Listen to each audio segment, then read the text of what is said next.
Thanks, Dan. So I changed the title just a little bit to Quantitative High-Throughput Screening of Human Neurodevelopmental Risk. And in this particular project, we're basically showing how we can use sort of morphological endpoints in more of a pathological analysis in order to conduct our assay in high throughput and get quantitative metrics from it. So, sorry. Of course, I have to first start off with conflict of interest. So I'm a professor at the University of Wisconsin-Madison, but over the course of the pandemic, we got bored, and so we started a startup that's actually commercializing this technology. So just wanted to state that conflict of interest. So the most sensitive period of human CNS development, human brain and spinal cord development, is really during the first sort of trimester and second trimester of embryonic development. And that's with the formation of the neural tube and the early tissues that are patterned off of that. And if you have disruption of that process, then you really don't have normal neurological function within the eventually born baby. And what we're starting to understand more in science is that there are genetic factors that can by themselves perturb this process to lead to some type of neurodevelopmental disorder. And also we know that there are genetic factors that predispose the baby to secondary hits from environmental factors that can throw off this process, leading to embryonic death as well as lifelong morbidity associated with birth defects as well as early onset and adult onset neurological disorders. And more we're finding that a lot of the adult onset disorders that deal with synaptic function, those proteins are actually very important in early development in neural tube morphogenesis. Now what's more sort of worrying is that we really don't have a good understanding as a field about how the genetic and the environmental factors work in a more multifactorial manner in order to give rise to neurodevelopmental risk for the baby. And so this is sort of a wide open space where we really need to have quantitative high throughput models of these early stages of CNS development in order to have a better understanding of how you can generate multifactorial risk for various neurodevelopmental disorders. So in an ideal world, you would be able to screen against the developing human central nervous system, but of course that is impossible to do in a quantitative high throughput assay. And so what we have currently is sort of a battery of DNT or developmental neurotoxicity assays that are used, which separate different aspects of CNS morphogenesis into individual assays. And this is has been used for a while, but of course it breaks up the orchestration of morphogenesis and can cause some misses in neurodevelopmental risk. And so over the past decade, you've had the formation of neuroorganoid technology, which really creates a nice in vitro model of CNS morphogenesis. But these organoids, under the typical platform of spheroidal suspension culture, they generate tissues that have a lack of reproducibility in the tissue structure, often the composition, as well as connectivity within those structures. And you generate millimeter-sized organoids. And so to really assess what's going on inside of those, you have complex post hoc analysis of these 3D tissues. So what we've known for over 2 decades is that when you differentiate pluripotent stem cells in both 2- and 3-dimensional cultures, you generate primitive neural stem cells that spontaneously try to aggregate into these polarized rosette structures. And they're doing that because that's what they're programmed to do in early human development, where if you slice open the embryo looking at the neural tube, you can see that this same polarized neural tube structure is generated in the sort of analogue of the central nervous system. And so these neurorosettes are essentially a slice of the developing neural tube. But of course, when you generate these in 2D and 3D culture, they form in a spontaneous manner, so you don't have control over the number of these that form typically, as well as the size of the rosettes that form. And so what we've done in my lab for the past decade or so is integrated neuroorganoid culture with micropattern culture substrates and essentially generate technology where we can induce formation of single rosette tissues from these neural stem cells and present them in an array format that is amenable for high throughput screening. We see these with progenitor cells or pluripotent stem cells as a monolayer, but of course over the course of forming the tissue, they are proliferative, and so because they're restricted in the growth of the tissue, they grow in the Z direction and become quickly 3-dimensional with a polarized structure in the interior. Now we've combined that with other work in my lab where we can generate neural stem cells from the forebrain as well as different regions along the rostrocaudal axis of the central nervous system, so hindbrain through lumbosacrospinal cord. And we also collaborate with Rebecca Willett, who is a professor at the University of Chicago, in order to create AI-based image analysis algorithms that can take images of our rosette tissues and identify the rosette structure and provide quantitative morphometric analysis of that structure. So this allows us to essentially create a rosette array in which we can, in theory, analyze all different regions of the developing central nervous system within our rosette array platform in a multi-well plate platform, and then analyze in an automated fashion the images that come off of this array. So we've worked over the last year or so to make this off the shelf, meaning that we can start from frozen banks of our pluripotent stem cells or our spinal progenitors, see them directly onto our custom micropattern culture surfaces, and generate rosette arrays from, in theory, all different regions of the developing central nervous system. And we've standardized formation for forebrain, cervical, and lumbosacral spinal rosette arrays. This comes out to being, depending on where you're at within the central nervous system, a 5 to 7 day assay, which after you form the rosettes, you can use the AI-based image analysis to gain information about cell viability, proliferation, neural induction or differentiation, as well as the CNS morphogenesis process. Now in practice, this looks basically as I described it, where you can take your cryopreserved cells, seed them onto the 96 well plate micropattern substrate, and then in the presence or in the absence of drugs, you can grow your rosette array and then analyze the rosette tissues across the well plate that come off of there. So we use adaptive confocal imaging in order to gather the images and then run them through our tissue detection imaging processing software. And what this does is it takes the Z-stack of various rosettes from across the plate, breaks those Z-stacks into their individual confocal slice planes, and then breaks each slice further into the various stains for both the cell nuclei using DAPI, the presence of neural stem cells as indicated by PAX6, and then the actual polarized rosette structure by staining for ink-adhering, which is a cell-to-cell contact protein. So for the DAPI and the PAX6 stain, we can use cell profiler coding in order to segment and count the number of cells and the number of neural stem cells that are present. And then for the rosette structure, the ink-adherent stain, we can use our algorithm to identify the morphology of the polarized rosette ring or the potential presence or formation of a rosette ring that we call polarization foci. And this gives us a ton of data that we can then plot for dose response curves, for example here in methotrexate, where we can look at cell viability and proliferation in the blue, neural differentiation in the red, and the presence of a single rosette that has formed within the tissue in the green. And depending on the juxtaposition of these curves one to another, you can gain mechanistic insight into which potential pathways are being perturbed when you have various chemical compounds being introduced to the array. So now that we have this platform, and I'm not presenting this in the order that we did the experiments, this is just nicely organized for the presentation, we of course wanted to validate that. And we wanted to first see whether we could have reproducible rosette formation within our 96 well plates in the presence of 0.1% DMSO, which will allow us to do standard chemical library screening.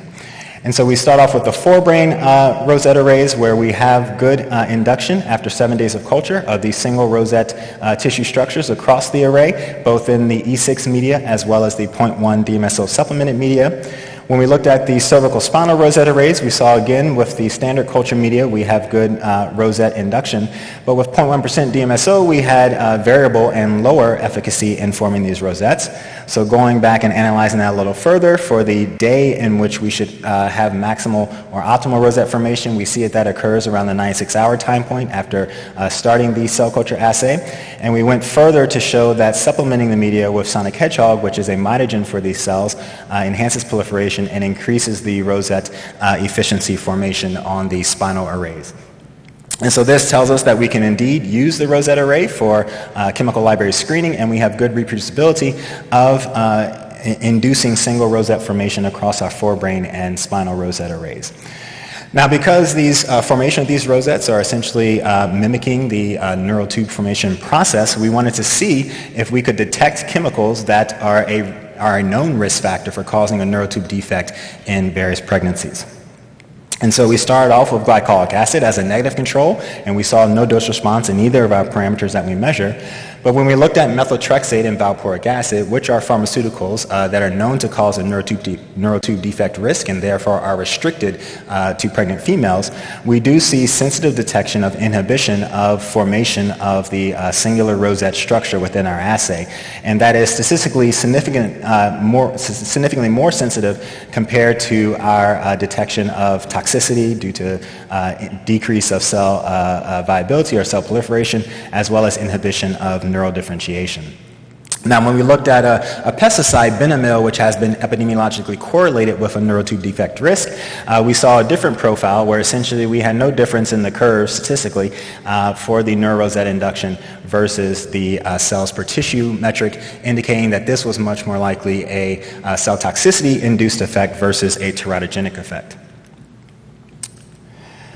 So then we asked, all the data I've shown up until now is using forebrain rosette arrays, and so we asked whether we needed to consider not just the forebrain organoids that we're forming, but also ones that come from posterior regions of the CNS or the spinal regions. And this is sort of unique to our system because most people use just forebrain organoids, neural organoids in their studies. But here we can look at both forebrain through the spinal cord. And so we looked at dose response to valproic acid for this assay. And when you look at the forebrain results in the circles here, we see a nice dose response as we showed previously. But when you look at the spinal cord rosette arrays, we actually don't see any dose response to valproic acid. And this was perplexing to us, and so we went back and looked at the actual images of the rosettes. And you can see for the forebrain, you have breakdown of rosette formation as you get to the higher concentrations. But for the spinal cord, you still have rosette formation throughout the entire dose response. However, hopefully you can appreciate that the rosette ring seems to be smaller at the control and lower concentrations of valproic acid and seems to get larger as you go up to higher concentrations. And so this informed us that we should also consider a fourth metric in our analysis, which is the actual size of the polarized rosette ring in our analysis. And when we do that, we do see a dose response in the spinal cord rosette arrays as well. This also indicates differences in the pathways that are being affected between forebrain rosette arrays versus spinal rosette arrays that are being exposed to valproic acid. Now, because we're looking at or validating our assay with known neurotube defect risk, as I showed you before, methotrexate, of course, can induce a neurotube defect risk both in our assay and clinically. And so we wanted to be sure that the folic acid metabolism pathway, which is what is inhibited by methotrexate and is the best known factor for causing a neurotube defect risk, can indeed be rescued in a pathway-specific manner. And so methotrexate inhibits this pathway very upstream in the pathway, inhibiting the DHFR enzyme. And so if we supplement downstream with folate, we can bypass that inhibition and should be able to rescue this phenotype. And so that's exactly what we did. We performed an experiment where under the control forebrain rosette arrays, we saw inhibition of rosette formation with methotrexate again. And then when we added in the 5-MTHFA, or the folate, in the presence of the methotrexate, we could again see a rescue within just the images. And when we looked at the dose response curves here, the untreated versus the folate supplemented assays with a dose response for methotrexate, we saw that the square lines here, or the square curves, the curves indicated by the square data points, that's where we supplement with folate, and they have shifted all the way to the right for all of our metrics, indicating that we are indeed having a folate-specific pathway rescue in our assay. So we wanted to also test on a more contemporary compound, and so dolutegravir is a HIV antiretroviral therapy that's been sort of discussed and debated heavily in the literature recently, and this is because it's been used in clinical trials and had some interesting effects. So dolutegravir is used at a serum level of 3 to 10 micromolar, so that's the therapeutic range, which is somewhat high. And in a clinical trial in Botswana, it was shown that patients who took dolutegravir at the periconceptional stage, they had a 3-fold increase in the risk for a neurotube defect. And so we did a dose response of dolutegravir in our assay, and indeed we saw an IC50 between 1 and 10 micromolar, so definitely within this therapeutic range. We saw that for all of our metrics around the same point, so we think that it is having somewhat of a cytotoxic effect. We also wanted to see if supplementation with folic acid could potentially get rid of the teratogenic or toxic effect of dolutegravir. And so we conducted our assay at 7.5 micromolar dolutegravir, which is right in the middle of this curve. And we saw that as you increase folic acid within your cell culture media, you can indeed start to mitigate the effects of dolutegravir. So in patient populations that receive proper folate supplementation during their pregnancy, they likely won't have a risk due to dolutegravir, but for patient populations that have lower folic acid in their diet, they will have a higher risk for dolutegravir. So because we now think that we have sort of really validated well our assay for detecting neurotube defect risk, we also wanted to see if it could be used for more general developmental neurotoxicity. And so for this, we partnered with one of the big 4 agrochemical companies in order to basically screen a handful, about 30 different compounds for the potential for having a neurodevelopmental risk factor. We started off with negative controls, a handful of those, and indeed our assay didn't detect any positive hits for those negative controls.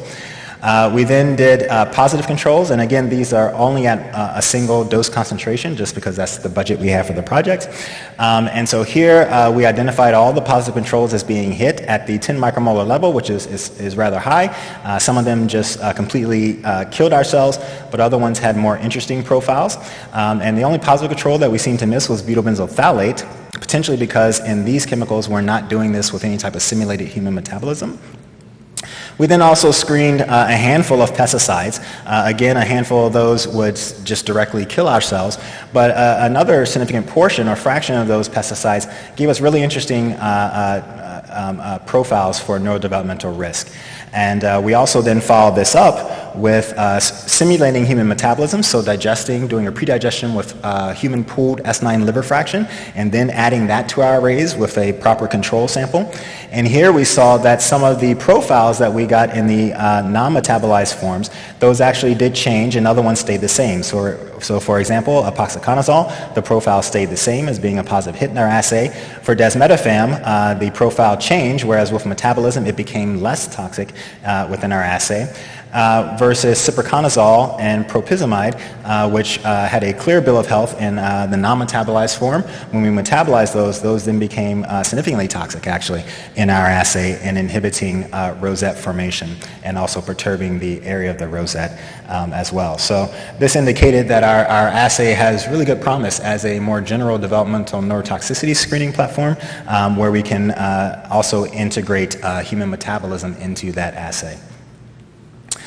And so lastly, we wanted to see if our assay could be used to model genetic as well as multifactorial risk factors for neurodevelopmental disorders. So something that's been shown in the field more and more as we continue to study this is that some of the early neurodevelopmental disorders, such as autism spectrum disorder, as well as some of the late onset neurological disorders, such as Huntington's disease, which basically affects synaptic function between various neurons, the proteins that regulate that synaptic function also tend to play an important role in development. And so what we're doing here is determining or assaying whether we can detect some of these with our models, which are models of very early CNS development for some of these disorders.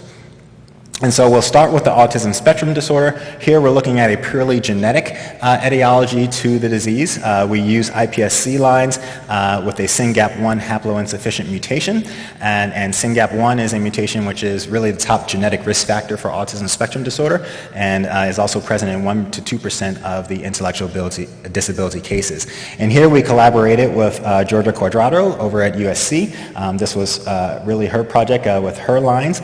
And what she showed is that that with the patient iPSC lines, again with the SYNGAP1 haploinsufficient mutation, you really had a decrease in the number of rosettes that you saw within the rosette array, whereas if you did a genetic correction of that haploinsufficiency, you then saw a reversion to very efficient rosette formation across the array. So this indicates that potentially our assay can be used as a screen for a genetic etiology for autism spectrum disorder.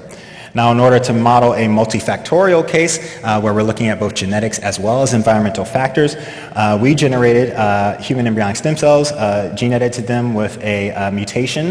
This is an enzyme within the folate metabolism pathway, and this mutation decreases the efficacy of folic acid metabolism. It doesn't get rid of it, so it just provides a decrease in that metabolism and is a known risk factor for spina bifida. And in this case, we assayed the wild type and gene edited cell lines in the presence of methotrexate as the environmental factor. And here, actually, the WA09 human embryonic stem cell line that we were using is actually heterozygous for the MTHFR mutation, as is anywhere between 30 to 70% of the human population. And so when we did the genome editing, we created homozygous clones for the mutation. Now, under control conditions, where we're just doing 4 brain rosette arrays, we see that all 3 of these cell lines with the mutations in a heterozygous or homozygous format can efficiently generate rosettes. However, when we challenge them with 1 micromolar methotrexate, we see that we have an increased, a much more significant decrease in single rosette formation from our homozygous lines versus the heterozygous line. And indeed, that can be rescued again with folate supplementation in the media. So this is indicating that the rosette array can be used to look at both genetic and multifactorial etiology of neurodevelopmental disorders. So in summary, current preclinical human neurodevelopmental risk assessment is typically done with rodent models as well as D&T screening battery assays. However, we think we can improve on this by adding a human genomic background as well as significantly streamlining the D&T screening battery into a single assay with scalable and quantitative readouts. And again, we're using morphometric pathological readout for this assessment. And so we can do this with essentially a single imaging readout is by and large what we're using. And we also are working to expand this platform further to cover additional stages of human neurodevelopment so that we can further streamline the D&T screening battery into a single assay. We also think that this platform is quite good for modeling neurodevelopmental disorders such as autism spectrum disorder, and particularly the risk associated with developing that due to both genetic and environmental factors. And we think this can be translated to other neurodevelopmental diseases as well. And so we can use the Rosette Array as a potential modeling and risk screening platform for such disorders. And so with that, I'd like to thank our funding agencies as well as our many collaborators across the United States and the students who actually did this work while I just sat in the office. So thank you, and I'll take any questions.